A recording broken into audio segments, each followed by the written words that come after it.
Tamil reports நண்பர்களுக்கு வணக்கம். இன்றைய நிகழ்ச்சியில தோழர் ஏகே இணைந்திருக்கிறார். தோழர் வணக்கம். வணக்கம் தோழர், நேயர்களுக்கும் வணக்கம். தோழர், ஒரு 10 அரசியல் திறனாய்வாளர்கள் எடுத்துக்கிட்டீங்கன்னா 6-7 பேர் சொல்லக்கூடிய பதில்கள் என்ன அப்படின்னு பாத்தீங்கன்னா, 5 கட்ட தேர்தல் நடந்து முடிஞ்சிருச்சு. இந்த 5 கட்ட தேர்தலையே பிஜேபி ஆல்ரெடி தோத்துடுச்சு. என்டிஏவாக சேர்ந்தே 220 இடங்கள் வரைக்கும் அதிகபட்சமா ஜெயிக்கலாமே தவிர இவர்கள் தனிப்பெரும்பான்மை பெறுவதற்கு வாய்ப்பே இல்லை அப்படின்னு சொல்றாங்க.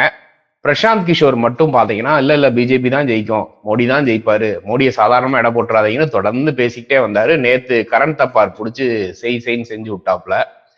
அது ஒரு சைடு இருக்கு. இன்னொரு பக்கம் ராகுல் காந்தியினுடைய பிரச்சாரங்கள் பட்டி தொட்டி எங்கும் வட மாநிலங்கள்ல கிராமங்கள் வரைக்கும் போயிருக்கு அப்படின்னு சொல்றாங்க. பெரிய அளவுல ஒரு விழிப்புணர்வு பிரச்சாரத்தையே மேற்கொண்டு வருகிறார். அப்புறம் நான் கடவுள் அப்படிங்கிற ஒரு அவதாரத்தை மோடி எடுத்திருக்கிறார். இந்த டெவலப்மெண்ட்ஸை எப்படி தோழர் பாக்குறீங்க? முதல்ல நீங்க பிரசாந்த் கிஷோருடைய பேட்டி பத்தி சொன்னீங்க. ஆமா, பிரசாந்த் கிஷோர் தன்னை ஒரு மேஜிக் மேனாகவும் அவர் சொன்னதெல்லாம் அப்படியே நடந்துரும், போற இடத்துல எல்லாம் வெற்றி கிடைச்சிரும் அப்படின்ற மாதிரி ஒரு பிம்பத்தை கிரியேட் பண்ணி வச்சிருக்காரு. பட் அவருடைய ஸ்டாட்டிஸ்டிக்ஸ் எடுத்து பார்த்தா அது இல்லை. நீங்க தெலுங்கானா எலெக்ஷனாக இருக்கட்டும், இல்லை இமாச்சல் பிரதேசாக இருக்கட்டும், இன்னும் மற்ற இடைத்தேர்தலாக கூட இருக்கட்டும், நிறைய இடத்துல அவருடைய ஒர்க் அந்த அளவுக்கு ஃப்ரூட்ஃபுல்லிங்கா இல்லை. அங்க தோல்வி அடைஞ்சிருக்கு. அதை கரண் தப்பார் ஆதாரபூர்வமா எடுத்து சொல்றாரு. அது சொல்லும் போது அவங்களுக்குள்ள ஒரு மிகப்பெரிய ஒரு வாக்குவாதம் வெடிக்குது. அத பிரசாந்த் கிஷோர் அவர்கள் பர்சனல் அட்டாக் பண்றாரு கரண் தப்பார். இல்ல நீங்க என்ன நீங்க என்ன அட்டாக் பண்றீங்களா, நீங்க என்ன வெளியேற்ற முடியாது, நான் வெளியே போனே சொல்லலையே, நீங்க உங்களை வெளியே போயிடுவீங்கன்னு நான் சொல்லவே இல்லையே. இது பயங்கர கடுமையான வாக்குவாதம் போது. அதோட அதோட குமுலேட்டிவ் என்னன்னு பாத்தீங்கன்னா, பிரசாந்த் கிஷோர் நேர்மாறான விஷயங்கள் பல விஷயங்களை சொன்னதை இவர் எக்ஸ்போஸ் பண்ணார் பாத்தீங்களா, அதை அவரால் தாங்கிக் கொள்ள முடியவில்லை. நான் சொல்றதா நடக்கும் அப்படிங்கிற அந்த பிம்பத்தை கரண் தப்பார் உடைச்சிட்டார். அண்ட் ஆல்சோ அவரோட பாடி லாங்குவேஜுமே பாத்தீங்கன்னா டிபேட் அளவுல நான் தோல்வியை ஒத்துக்கொள்ள மாட்டேன் அப்படிங்கிற அளவுக்கு தான் இருந்தது பிரசாந்த் கிஷோருடைய பாடி லாங்குவேஜ். ஆனா கரண் தப்பார் ரொம்ப கூலா உட்காந்துட்டு அடுத்தடுத்த கேள்வியை கேட்டுக்கிட்டு இருந்தாரு. உங்களுக்கு பதில் இல்லையா, அடுத்த கேள்விக்கு போயிடலாம்னு சொல்றாரு. இல்ல நீங்க சொல்லுங்க, இல்லாட்டி நான் இந்த வேலையை விட்டே போயிடுவேன், எனக்கு வீடியோ ஆதாரம் வேணும்னு கேட்கிறாரு. எல்லா விஷயத்துக்கும் வீடியோ ஆதாரம் கிடைக்காது. நீங்க பேசுற விஷயங்கள் பிரஸ்லயே வந்திருக்கு. இமாச்சல் பிரதேஷ்ல காங்கிரஸால ஜெயிக்க முடியாது, தெலுங்கானால காங்கிரஸுக்கு வாய்ப்பே இல்லை அப்படின்லாம் நீங்க சொன்னது அன்னைக்கு பேசு பொருளாச்சு. பல டிவி விவாத மேடைகள் பிரசாந்த் கிஷோர் அப்படி சொல்லிட்டாரு அப்படின்னு உட்காந்து பேசினவங்க எல்லாம் இருக்காங்க. அப்படி இருக்கும்போது நான் சொன்னா வீடியோ ப்ரூஃப் இருக்கா அப்படின்னு கேட்டா, அப்புறம் அன்னைக்கு நியூஸ் சேனல்ஸ்ல எல்லாம் டெலிகாஸ்ட் பண்ணாங்கல்ல, அன்னைக்கே நீங்க மறுப்பு தெரிவிக்கல. சோ அதனால இவர் ட்விட்டர்ல ட்வீட்டே போட்டிருக்காரு தோழர். அவர் பேசிட்டு இருக்கு அந்த ட்வீட்டே இவங்க பேக்ரவுண்ட்ல போட்டு காமிக்கிறாங்க இவர் இந்த ட்வீட்டை போட்டது. அது எல்லாமே பிரசாந்த் கிஷோருக்கு ஒரு மிகப்பெரிய செட்பேக். தன்னோட நம்பகத்தன்மை ஒரு கேள்விக்குள்ளாகி இருக்கு. அண்ட் ஆல்சோ அவர் ஒரு எஜமான் விசுவாசத்தை தான் காட்டுறாரு. இந்த உலகமே எதிர்த்தாலும் அவர் அவர் எஜமானுக்கு உண்மையா தான் இருக்காரு. களத்துல போய் ஆய்வு செய்யற உண்மையான பத்திரிகையாளர்கள் சொல்றாங்க, மக்கள் கிட்ட மிகப்பெரிய ஒரு ஆன்டி இன்கம்பன்சி இருக்கு. 10 வருஷத்துல இந்த மோடி அரசாங்கம் தனக்கு எதுவுமே செய்யலைங்கிறதா மக்கள் நன்கு உணர்ந்திருக்காங்க. அவங்களுக்கு ஒரு மாற்றம் வேண்டும் என்பதை அவங்க கிட்ட பேசும்போது அவங்களுடைய இன்டராக்ட் பண்ண எங்களால புரிஞ்சுக்க முடியுது அப்படிங்கிற பல ஊடகவியலாளர்கள் சொல்றாங்க. நீங்க தமிழை சேர்ந்தவங்களா இருக்கட்டும், இல்ல வட இந்தியாவில இருக்கிற நிருபர்களே பேசுறாங்க. அதோட டிரான்ஸ்லேட்டட் டிரான்ஸ்கிரிப்ட்ஸ் எல்லாம் நம்மளால பார்க்க முடியுது. அப்படி இருக்கும்போது 10க்கு 10 ரூம்ல உட்காந்துக்கிட்டு இல்ல மோடி தான் ஜெயிப்பாரு, இல்ல மோடி தான் ஜெயிப்பாருன்னு சிஎஸ்கே ஃபேன் எல்லா ஐபிஎல் மேட்ச்லயும் தோனி இறங்குற வரைக்கும் மேட்ச் இது சிஎஸ்கே தான் ஜெயிக்கும்னு சொல்லிட்டு இருப்பாங்க பாருங்க. அது போல இப்ப பிரசாந்த் கிஷோர் சொல்லிட்டு இருக்காரு. ஆனா கலை யதார்த்தம் பிஜேபிக்கு சாதகமாக இல்லை. மக்கள் மாற்று கட்சியை, மாற்று தலைமையை ஏற்க தயாராகிவிட்டார். அதான் தோழர், இப்போ களம் எப்பெல்லாம் காங்கிரஸுக்கு ஆதரவாக இருக்கோ, காங்கிரஸ் வெற்றி பெறுகிற சூழ்நிலையில இருக்கோ, அப்பெல்லாம் பிஜேபி தான் வெற்றி பெறும் அப்படிங்கிற மாதிரி ஒரு நரேட்டிவை மறைமுகமா பிஜேபிக்கு உதவுவதற்காக பிரசாந்த் கிஷோர் செட் பண்ணிட்டு வராரு. ஆனா அவருடைய ட்ராக் ரெக்கார்டு எடுத்தா அவர் எங்கெல்லாம் பிஜேபி தோக்குன்னு சொன்னார், ஜெயிக்கும்னு சொல்றாரோ அப்பெல்லாம் காங்கிரஸ் தான் வெற்றி பெற்றிருக்கு. சோ அந்த இதுதான் இப்பயும் தொடரும் அப்படின்னு சொல்றாங்க.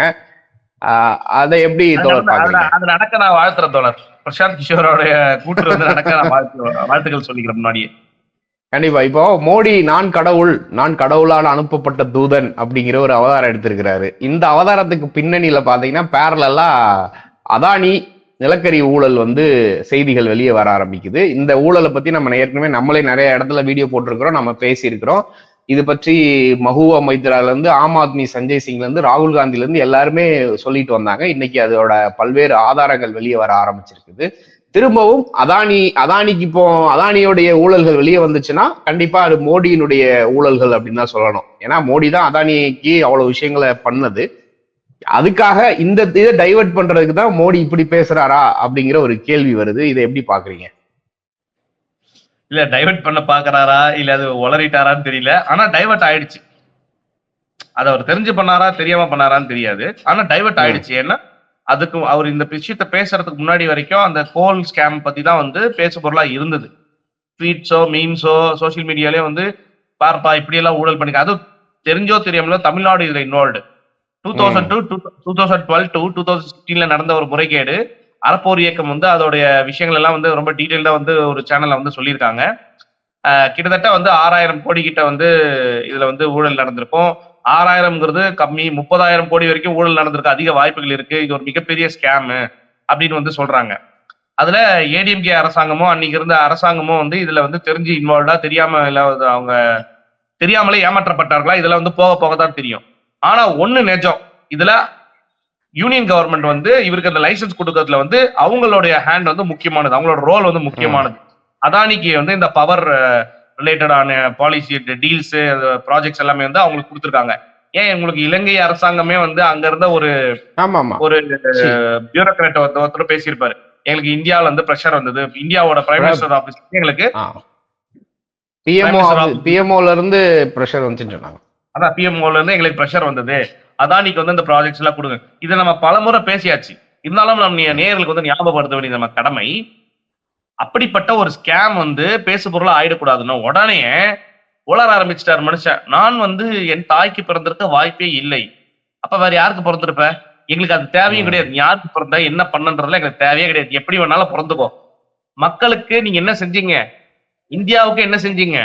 சைனா வந்து இந்தியா வந்து ஒரு போர்ஷனை வந்து ஆக்குபை பண்ணி வச்சிருக்கான் அருணாச்சல பிரதேஷ்ல, அவனை நீங்க என்ன செஞ்சீங்க?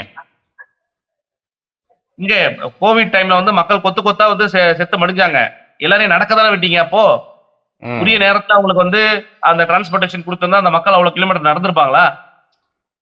நம்ம அதான் சைனால ரொம்ப பரிதாபப்பட்டோம், ஐயோ சைனால இவ்வளவு உயிரிழப்பு நடக்குது, ஐயோ இத்தாலியில ஸ்பெயின்ல இவ்வளவு உயிரிழப்புன்னு நம்ம பரிதாபப்பட்டு இருக்கோம். கடைசியில யாரு உண்மையாவே பரிதாபத்துக்குள்ளானது யாரு? இந்திய மக்கள் தானே. நீங்களும் கூட தானே தோழர், உங்களுடைய உறவினர்களோ என்னுடைய உறவினர்களோ ஏகப்பட்ட பேரை நம்ம இழந்திருக்கோம் இந்த கோவிட்ல. இதுக்கெல்லாம் யார் காரணம்? வேக்சினை வந்து இங்க வச்சுக்கிட்டு நீங்க இல்ல இங்க ஒண்ணுமே போடாம மத்த நாடுகளுக்கு எல்லாம் எடுத்து கொடுத்தீங்கல்ல, அப்ப சீக்கிரம் நீங்க வேக்சினேஷன் பண்ணிருந்தா இந்த உயிரிழப்பு நடந்திருக்குமா? இப்படி ஒரு பிரைம் மினிஸ்டரா நீங்க எல்லா விஷயத்தையும் தோத்துட்டு நான் கடவுளின் அவதாரம், நான் தான் கடவுள் இப்படின்னு நீங்க சொல்றீங்கன்னா, அப்ப பெரியார் உங்களுக்கு தானே முன்கூட்டியே சொல்லிட்டு போயிட்டாரு. பெரியார் வந்து எவ்வளவு பெரிய ஒரு தீர்க்கதரிசி, முன்கூட்டியே இது போட்டு உங்களுக்கு எல்லாம் மோடின்னு ஒருத்தர் வருவாரு, வந்து நான் தான் கடவுள்னு சொல்லுவாரு, அதுக்காக ஓட்டு போடணும்னு சொல்லுவாரு, நம்பாதீங்க, கேள்வி கேளுங்க, பகுத்தறிவோட நீங்க வந்து செயல்படணும், சுயமரியாதை இழக்காதீங்க, இன்னொருத்த காலில் விழாதீங்க. எதுக்கு சொல்றாரு பெரியாரு? இது போன்ற ஆட்கள் இந்த காலத்திலேயே வந்து ஒருத்தர் வந்து ஒரு பிரைம் மினிஸ்டரா இருந்துகிட்டு நான் கடவுளுடைய அவதாரம்னு ஒருத்தர் சொல்றாருன்னா, அப்ப நீங்க சனாதன ஆட்சியில எல்லாம் எப்படி இருந்திருக்கும் பாருங்க. மக்களுக்கு கிரேடர் இன்இக்வாலிட்டியை ஒரு சிஸ்டமேட்டிக்கலாவே கொண்டு வந்திருக்காங்க. இன்னைக்கு கான்ஸ்டிடியூஷன், கோர்ட்டு, எவ்வளவு விஷயங்கள் நமக்கு இருக்கு. இந்த காலகட்டத்தில் ஒரு பிரைம் மினிஸ்டர் இப்படி பேசுறாரு. சோ இது ஒரு வருத்தத்துக்கு, ஆக்சுவலா இது ஒரு நகைச்சுவையான சம்பவமாகவே இருந்தாலும் ரொம்ப வருத்தத்துக்குரிய ஒரு விஷயம் தோழர். ஏன்னா ஒரு லீடர் ஆஃப் எ நேஷன் இவ்வளோ ஒரு பிற்போக்குவாதியா இருப்பாருங்கிறது வந்து நமக்கு ஒரு துரதிருஷ்டம் தான். உலக நாடுகள் நம்மளை வந்து எப்படி பார்ப்பாங்க, எப்படி நம்மளை வந்து பேசுவாங்க. இது போல அமெரிக்கால வந்து யாராச்சும் பேசிட முடியுமா ஜீசஸ் சென்ட் மீன்னு? அவங்களும் கடவுளை வழிபடுறவங்க தான், அவங்களும் கடவுளை வந்து கும்பிடுறவங்க தான், அவங்க கிட்டே மத வழிபாடு இருக்கு. இந்தியாவிலேயுமே இப்போ இளைஞர்கள் குறிப்பா பெண்கள் வந்து கேள்வி கேட்கிறாங்க, நீ கடவுளா இருந்தனா மணிப்பூர்ல பெண்களுக்கு அநியாயம் நடக்கிறப்ப நீ எங்க போன?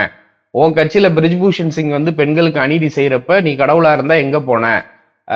உத்தரப்பிரதேசத்துல, மத்திய பிரதேசத்துல, ராஜஸ்தான்ல எத்தனை பெண்களுக்கு அநீதி நடக்கிறப்ப எங்க போன? விவசாயிகளை நீ கடவுளா இருந்தா இப்படி ட்ரீட் பண்ணுவியான்னு கேள்விய இன்னைக்கு சமூக வலைதளங்களை திறந்தீங்கன்னா காரி துப்புறத பார்க்க முடியுது. ஆனா அதெல்லாம் உங்களுக்கு உரைக்காது. உடனே அதை முட்டு கொடுக்கத்தான் பிரசாந்த் கிஷோர் போன்ற ஆட்கள் இல்ல எப்படியும் பிஜேபி ஜெயிச்சிடும்.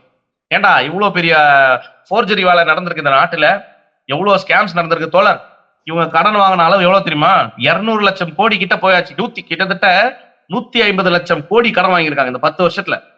150 லட்சம் கோடி. மன்மோகன் சிங் ஐயா, அவரு முன்னாள் பிரதமர், அவருடைய ஆட்சி காலம், அதுக்கு முன்னாடி இருந்த காங்கிரஸ் எல்லாம் சேர்த்தே வந்து 50 லட்சம் கோடி தான் கடன், இந்தியாவோட கடன். 10 வருஷத்துல 150 லட்சம் கோடி கடன் வாங்க. ஆர்பிஐயோட கையிருப்பு வெறும் 30,000 கோடி. நம்ப மாட்டீங்க, 30,000 கோடி கையிருப்பு இருக்கு. அப்புறம் எதுக்கு ஒரு ஆர்பிஐ? ஒரு நாட்டிற்கே வந்து எல்லா விஷயத்துக்கும் வந்து நிதி உதவி செய்யக்கூடிய ஒரு ஆர்பிஐ கிட்டே 30,000 கோடி தான் இருக்கணும் போது எல்லாருமே ரொம்ப வந்து ஒரு டிஸ்ஹார்டனிங்கா பாக்குறாங்க. ரகுராம் ராஜன் எல்லாம் வந்து கிழின்னு கிழிக்கிறார் போற இடத்துல எல்லாம். டேய், நாளை பின்ன நாட்டுல ஒரு எமர்ஜென்சினா ஏதாவது கொடுக்கறதுக்கு பைசா இருக்கா அவங்க கிட்ட? ஏன்னா உங்களுக்கு நல்லா தெரியும், கண்டிஜென்சி ஃபண்ட் ஆஃப் இந்தியாவில 1,76,000 கோடி அன்னைக்கு கோவிட் டைம்ல எடுத்து நிர்மலா சீதாராமன் வந்து எடுத்து கொடுத்தாங்க. கோவிட் வருவதற்கு முன்னாடி. எதுக்குன்னா இந்த பிஎஸ்என்எல், இந்த பிஎஸ்யூஸ் எல்லாம் வந்து நிறைய ஸ்டாஃப்ஸ்க்கு வந்து சம்பளம் கொடுக்காம இருந்தாங்க. பிஎஸ்என்எல் ஸ்டாஃப்ஸ்க்கு, அப்புறம் நிறைய பிஎஸ்யூஸ் எல்லாம் வந்து நான் பர்ஃபார்மிங் அசெட்டாக மாறுது, அவங்களுக்கு எல்லாம் வந்து பணத்தை கொடுத்து செட்டில் பண்ணணும்னு சொல்லிட்டு அவசர வைப்பு நிதியா வந்து 1,76,000 கோடி சிறுக சிறுக நம்ம சுதந்திரம் வாங்கிய காலத்துல சேர்த்து வச்ச பைசா, அதை எடுத்து ஒரே போடா வந்து போட்டாங்க. அப்போ ஆக்சுவலா அப்ப கொரோனா வரல. அது வந்து எனக்கு தெரிஞ்சு 2020 பிப்ரவரி. நீங்க செக் பண்ணி பாத்துக்கோங்க. ஏன்னா எனக்கு நல்லா ஞாபகம் இருக்கு, அந்த காலகட்டத்துல அவங்க எடுத்து கொடுக்குறாங்க. அடுத்த மாசமே கொரோனா வந்து நம்ம வந்து இப்ப கையில பணம் இல்ல, எல்லாரும் கேட்கறாங்க பிரதமரை, எல்லாருக்கும் காசு கொடுங்கன்னா காசு இல்லப்பா. பிஎம் கேர் ஃபண்ட்னு ஒண்ணு ஸ்டார்ட் பண்ணார். அப்போ அந்த பிஎம் கேர் ஃபண்ட்ல எவ்வளவு நிதி வந்தது, எவ்வளவு செலவு பண்ணாங்கிற எந்த விவரமும் கிடையாது. அது ஆர்டிஐலயும் கேட்க முடியாது, காம்ப்ட்ரோலர் ஆஃப் ஆடிட்டர் ஜெனரல் ஆஃப் இந்தியாவும் கேட்க முடியாது. அப்படி ஒரு விஷயங்களை வந்து நீங்க செஞ்சுட்டு இன்னைக்கு கொஞ்சம் கூட வாய் கூசாம கடவுள் நான் தான் அவதாரம் சொல்றீங்க. தாய்க்கு பிறந்திருக்கீங்க, எதுக்கு உங்க தாயெல்லாம் இருக்கிறீங்க இந்த விஷயத்துல நான் கேட்கறேன். அப்ப இது ரிலேட்டடா யாராவது பேசுவோம், அது ஒரு கான்ட்ரவர்சியா மாறும். பாத்தீங்களா, இந்துக்களுடைய மனசு வந்து புண்பட்டு விட்டது, அர்பன் நக்சல், ஆன்டி இண்டியன், இப்படி ஏதாவது ஒண்ணு பேசணும். உங்க தாயை பத்தி பேச வேண்டிய தேவை என்ன இருக்கு? உங்களோட பிறப்பை பத்தி பேச வேண்டிய அவசியம் என்ன இருக்கு? So it's a pure diversion. இந்த கோல் ஸ்கேம் பத்தி மக்கள் கிட்ட வந்து அதிக பேசு பொருள் வந்து இருக்கக்கூடாது. அதனால தானே முன் வந்து தன்னுடைய எஜமான விசுவாசத்தை மோடி காட்டுறாரு. மோடி அவர்கள் கிட்ட பிரசாந்த் கிஷோர் அவர்கள் தன்னுடைய எஜமான விசுவாசத்தை போய் ஊடகங்கள்ல போய் காட்டுறாரு. இல்ல பிஜேபி தான் ஜெயிக்கும், என்ன பண்ணாலும் பிஜேபி தான் ஜெயிக்கும். எப்படி ஜெயிக்கும்? மக்கள் ஓட்டு போட்டா தானே ஜெயிக்கும். ஓட்டு போடுற மக்கள் எல்லாம் வந்து பிஜேபிக்கு அகைன்ஸ்டா இருக்கும்போது நீ உட்காந்துட்டு ஒரு இடத்துல பிஜேபி ஜெயிக்கும்னு சொன்னா என்ன? அப்ப பாக்குறவங்க முட்டாளா? இப்போ இந்த சமயத்துல பாத்தீங்கன்னா இந்த பக்கம் மோடி நான் கடவுள் அப்படின்னு உருட்டிட்டு இருக்கிறாரு. இன்னொரு பக்கம் ஏழை எளிய மக்களோடு மக்களாக கலந்து ராகுல் காந்தி அவர்கள் செய்யக்கூடிய சில வேலைகள் பாத்தீங்கன்னா இன்னைக்கு மிகப்பெரிய அளவுல பேசு பொருளாயிருக்கு. சமீபத்துல சில தகவல்கள் வந்த அடிப்படையில பாக்குறப்ப 435 மில்லியன் 30 நாட்கள்ல கிட்டத்தட்ட 43 கோடி பேரு பார்வையாளர்கள் ராகுல் காந்தியினுடைய வீடியோக்குள்ள சமூக வலைதளங்கள்ல தேடி பாக்குறாங்க. இதே நேரத்துல மோடிக்கு பாத்தீங்கன்னா அதுல பாதி கூட கிடையாது அப்படின்னு சொல்றாங்க. அந்த அளவுக்கு 10 வருஷம் ஆட்சியிலே இல்ல ராகுல் காந்தி. எந்த ஒரு பெரிய அளவுக்கு அதானி அம்பானி போன்ற பணக்காரர்களுடைய பின்புலம் இல்லை மோடிக்கு இருந்த மாதிரி. ஆனா மக்கள் இயல்பாகவே ராகுல் காந்தியை விரும்ப ஆரம்பிச்சிருக்கிறாங்க. ராகுல் காந்தி பேசக்கூடிய பிரச்சாரங்கள் வட மாநிலங்கள்ல கிராமங்கள் வரைக்கும் உள்ள மக்கள்கிட்ட போய் சேர்ந்திருக்குது. பிஜேபிக்கு அடுத்த முறை ஆட்சிக்கு வந்தா கான்ஸ்டிடியூஷனை மாத்திடுவாங்களா, எங்களுக்கு கொடுக்கப்பட்ட இடஒதுக்கீடெல்லாம் ரிமூவ் பண்ணிடுவாங்களா, எங்களுக்கு பயமா இருக்கு அப்படின்னு சொல்ற அளவுக்கு மக்கள் பயந்துருக்கிறாங்க அப்படின்னு பத்திரிகையாளர்கள்லாம் சொல்றாங்க. ஸோ இந்த விஷயம்தான் மோடியினுடைய இந்த ஆணவம், பாஜகவினுடைய இந்த பாசிச போக்கு தான் அவர்களை தோற்கடிக்கும் அப்படின்னு சொல்றாங்க. நீங்க இதை எப்படி பாக்குறீங்க? நிச்சயமா இந்த தேர்தல் வந்து என்னைக்கு அறிவிப்பு செய்தார்களோ அன்று முதல் இன்று வரை இதோட கதாநாயகன் பாத்தீங்கன்னா அது ராகுல் காந்தி தான். அதுல எந்த மாற்று கருத்தும் கிடையாது. அண்ட் பேரலா தத்துவார்த்த ரீதியா ஒரு டாக்குமெண்டலா வந்து பாத்தீங்கன்னா காங்கிரஸோடைய எலெக்ஷன் மேனிஃபெஸ்டோ அதுவும் ஒரு தேர்தல் கதாநாயகன் தான். ஏன்னா அதோட அம்சங்கள், ஏழை மக்களுக்கு அவங்க செய்யற விஷயங்கள், சொன்ன விஷயங்கள், இது எல்லாமே வந்து மிகப்பெரிய ஒரு பேசு பொருளா இருக்கு. பட்டி தொட்டி எங்கும் போய் சேர்ந்திருக்கு. நீங்க சொன்னீங்க ராகுல் காந்தியோட பிரச்சாரம் வந்து ஏழை எளிய மக்கள் கிட்ட போய் சேர்ந்திருக்குன்னா, ஆமா. ஏன்னா அரசியலமைப்பு சட்டம்னா என்னன்னே ஏழை எளிய மக்களுக்கு இது நாள் வரைக்கும் தெரியாம பாத்துக்கிட்டாங்க. குறிப்பா இந்த 10 வருஷத்துல அரசியலமைப்பு சட்டத்தை பத்தி ஒரு இடத்துல கூட வந்து பிரதமர் பேசியதே கிடையாது. ஆனா இன்னைக்கு ராகுல் காந்தி அவர்கள் வந்து கான்ஸ்டிடியூஷன்னா என்ன, அது வந்து நமக்கு என்னெல்லாம் கொடுத்தது, இடஒதுக்கீடுனா என்ன, இடஒதுக்கீடோட வரலாறு என்ன, இவங்களுக்கு ஏன் இவ்வளவு பயம் தெரியுங்களா தோழர்? ஒட்டு மொத்தமா இவ்வளவு நாள் இதுக்கு முன்னாடி இவங்க பார்த்த ராகுல் காந்தி வேற, இப்ப இவங்க பாக்குற ராகுல் காந்தி வேற.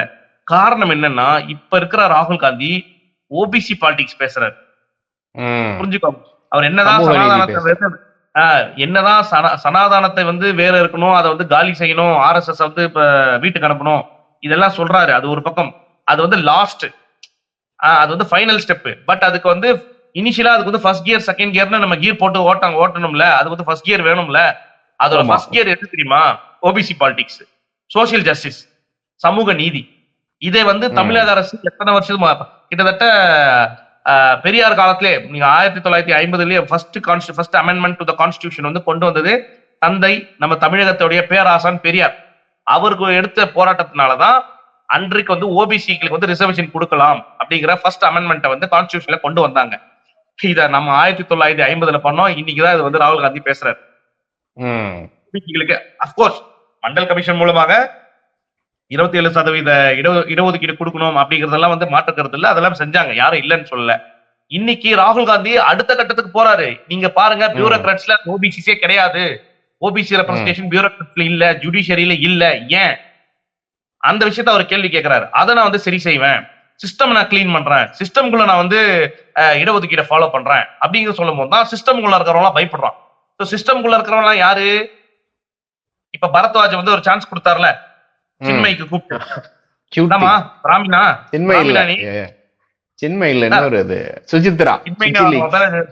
சுசித்ரா சின்மையினே வருது. இந்த சின்மை தான் அடிக்கடி ஏதாவது பேசிட்டு இருக்கோம், அந்த பேர் தான் ஞாபகம்.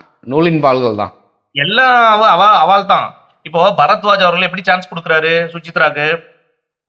என்னம்மா பிராமினா பாடுவியா? இல்லங்க பாட மாட்டேன். சரி, ஏண்டி இது கூட தெரியாதா அவனுக்கு? ஓ சரி, எதனா சொன்னாவது பாடுவியா? சொன்னா பாடுறேன், பாடு. மே மாதம் 98 மேஜரா, அவ்வளவுதான் சான்ஸ். இப்ப பாருங்க, விஜய் இப்போ விஜய் டிவி மேல நமக்கு 1008 பாடல்கள் இருந்தாலும் அவன் சூப்பர் சிங்கர்னு ஒண்ணு அனௌன்ஸ் பண்றான், அதை பயங்கரமா ப்ரோமோட் பண்றான். அதுல பல திறமையான பாடகர்கள் பாடகிகள் பல இடத்துல இருந்து அழைச்சிட்டு வந்து பாட வைக்கிறான், மேடையை கொடுக்குறான், அவங்க மக்கள் கிட்ட வந்து அறிமுகப்படுத்துறான். ஏதோ ஒரு அவங்களுக்கு ஒரு லைஃப் செட் ஆகுது தோழர். அவங்க அதை ஜெயிக்கிறாங்களோ ஜெயிக்கலையோ ஒரு செலிபிரிட்டி ஆயிடுறாங்க. இப்ப அதுல அந்த விஜய் டிவி சூப்பர் சிங்கர்ல இருந்து செலிபிரிட்டியான நிறைய பேர் இருக்காங்க. அவங்க அடுத்தடுத்து குக்கு கோமாளி, அந்த ஷோ இந்த ஷோ, அவங்களுக்கு ஒரு தனி ரசிகர்கள் பட்டாலும் அவங்களோட அந்த தலைமுறையே வந்து அவங்க வந்து வாழ வைக்கிறாங்க. இப்போ உதாரணமா சொல்ல போனோம்னா நம்ம பாலா, அவர் என்ன நிறைய வந்து கேமரா எடுத்து உதவி செய்தாலும் அந்த உதவி மேல நமக்கு 1000 கிரிட்டிசிசம் இருந்தாலும் அவர் வந்து எளிய பின்புலத்துல இருந்து வந்திருக்காரு. அவர் ஒன்னும் நூல் போடல, யாரும் வந்து நூல் போட்டிருக்கியா வாப்பா விஜய் டிவிக்கு வாப்பா நூல் போட்டிருக்கியா கேட்கல. இதுதான் தமிழ்நாடு. சோ தமிழ்நாட்டுக்குள்ளேயே இந்த பிற்போக்குத்தனம் இருக்கு. அதுக்கு உதாரணம் பரத்வாஜ். இந்த பரத்வாஜ் போன்ற ஆட்கள் தான் இந்தியா ஃபுல்லா இருக்காங்க. பிராமினா வாடா, ஐஏஎஸ்க்கு வந்துடுறா, நம்ம செக்ரட்டரி ஆயிடலாம், வாடா, நம்ம எல்லாமே பாலிசிஸ் எல்லாம் நம்ம போட்டுக்கலாம், வாடா. இப்படிதான் வந்து நாடு வந்து நடந்துகிட்டு இருக்கு. இதை ராகுல் காந்தி கேள்வி கேட்கிறாரு. ஏன் இப்ப ஓபிசிஸ்ல ஆளே இல்லையா? எஸ்சிஎஸ்டிஸ்ல ஆளே கிடையாது, செக்ரட்டரிஸே வரமாட்டாங்களா? சோ சட்டத்தை ஏற்றும் இடத்துல யார் இருப்பாங்க? செக்ரட்டரிஸ் தான் இருப்பாங்க. அந்த செக்ரட்டரிஸ வந்து நான் ஓபிசிசி எஸ்சிஎஸ்டிஸ கொண்டு வருவேங்கிறாரு. சோ அந்த விஷயம் தான் இன்னைக்கு வந்து பிஜேபிக்கு மிகப்பெரிய ஒரு தலைவலியா இருக்கு. சோ தேர்தலுடைய கதாநாயகன் ராகுல் காந்தி தான். அவருக்கு வந்து எந்த ஒரு எதிர்ப்பும் வந்து பிஜேபியால சரியா செய்ய முடியல. அவங்க ட்ரை பண்றாங்க, பர்சனல் அட்டாக் தான் பண்றாங்களே தவிர தத்துவார்த்த ரீதியாகவோ அரசியல் ரீதியாவோ ராகுல் காந்தி வச்ச பாயிண்ட்டுக்கு இது வரைக்கும் பதில் வரல. பிஜேபி யாருகிட்ட இருந்துமே பதில் வரல. சோ மக்கள் கிட்ட அவர் சென்று அடைந்து விட்டார். மக்கள் வந்து அவருக்கு வாக்களிச்சுட்டு இருக்காங்க. சாரசாரையா வண்டியா வந்து ராகுல் காந்தி அவர்களுக்கும் அவருடைய கூட்டணி கட்சிகளுக்கும் வாக்களிச்சுட்டு இருக்காங்க. உங்களுக்கு நீங்க சொல்ல மறந்த ஒரு விஷயத்த நான் உங்களுக்கு நினைவுபடுத்துறேன். அகிலேஷ் யாதவும் ராகுல் காந்தி அவர்களும் உத்தரப்பிரதேசல வந்து ஒரு கூட்டத்தை வந்து போடுறாங்க. அந்த கூட்டத்துல வந்து அந்த கூட்டத்தை கட்டுப்படுத்த முடியல. போலீஸ்காரங்க வந்து எவ்வளவோ ட்ரை பண்றாங்க, எவ்வளவு போலீஸ் பெட்டாலியன் வந்தாலும் கண்ட்ரோல் பண்ண முடியல. அதையும் மீறி வந்து மக்கள் வந்து ஜனநாயக பூர்வமாக வந்து உங்களுக்கு நாங்க ஆதரவு கொடுப்போம். சரி, இவ்வளவு பெரிய அத்துமீறல் நடந்து என்ன நடக்கும்னு பார்த்தா எல்லாரும் ராகுல் காந்தி அகிலேஷ் யாதவ் வந்து பேசுறது வந்து பார்க்க வராங்க. சோ மக்கள் அலைக்கடலென திரண்டு வந்து இந்த ரெண்டு தலைவர்களுக்கும், அதாவது ஒரு சாம்பிள், இப்ப உத்தரப்பிரதேச சுத்தி தான் இப்ப வந்து நிறைய பாலிடிக்ஸ் நடந்ததுனால சொல்றேன். அப்படி இருக்கும்போது இங்க வந்து பாத்தீங்கன்னா நான் கடவுளுடைய அவதாரம் இப்படி சொல்லிதான் வந்து ஓட்டு சேகரிக்க முடியும். So clear cut hero of this election வந்து ராகுல் காந்தி தான். அதை வந்து நம்ம விட்னஸ் செய்யும் நாள் வந்து ஜூன் 4 பார்க்க தான் போறீங்க. கண்டிப்பா தோழர், தொடர்ந்து பேசுவோம். நன்றி தோழர். நன்றி.